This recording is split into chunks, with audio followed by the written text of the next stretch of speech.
लेखक मुंशी प्रेमचंद जी की लिखी कहानी कातिल भाग 3।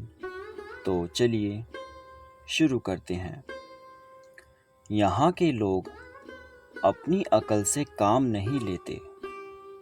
एक आदमी ने कहा, यह स्वराज्य मिल जाएगा, बस आंखें बंद करके उसके पीछे हो लिए। वह आदमी गुमराह है और दूसरों को भी गुमराह कर रहा है।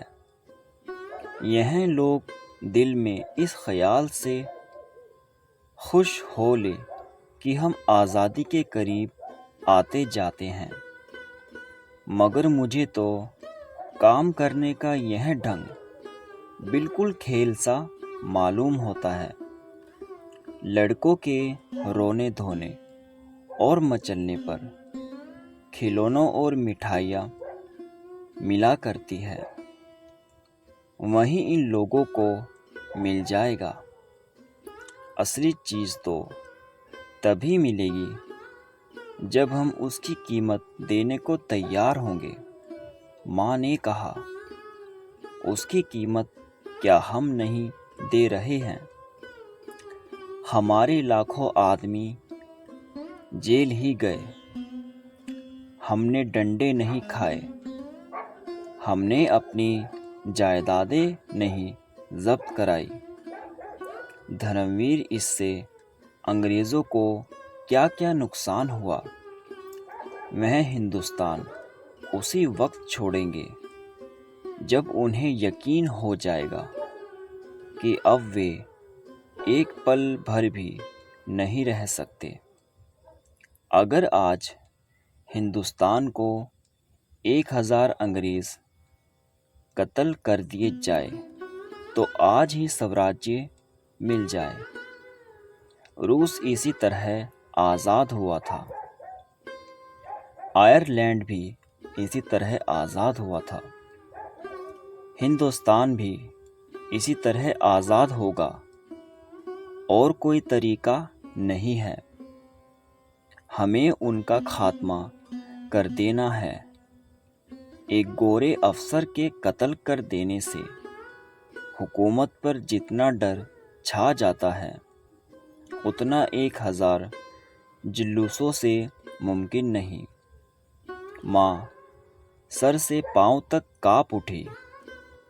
उसे विधवा हुए 10 साल हो गए थे। यह लड़का उसकी जिंदगी का सहारा है। इसी को सीने से लगाए मेहनत मजदूरी करके अपने मुसीबत के दिन काट रही है। वह इस ख्याल से खुश थी कि यह 4 पैसे कमाएगा, घर में बहू आएगी, एक टुकड़ा खाऊंगी और पड़ी रहूंगी। आरज़ुओं के पतले पतले तिनकों से उसने एक किश्ती बनाई थी। उसी पर बैठकर जिंदगी के दरिया को पार कर रही थी। वह किश्ती अब उसे लहरों में झकोले खाती हुई मालूम हुई। उसे ऐसा महसूस हुआ कि वह किश्ती दरिया में डूबी जा रही है। उसने अपने सीने पर हाथ रखकर कहा, बेटा, तुम कैसी बातें कर रहे हो? क्या तुम समझते हो अंग्रेज़ों को कत्ल कर देने से हम आज़ाद हो जाएंगे?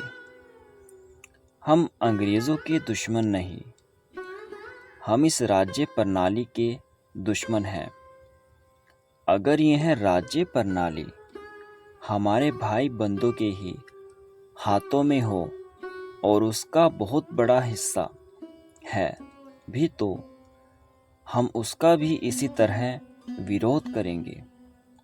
विदेश में तो कोई दूसरी कौम राज ना करती थी, फिर भी रूस वालों ने उस हुकूमत का उखाड़ फेंका, तो उसका कारण यही था कि यार, प्रजा की परवाह ना करता था।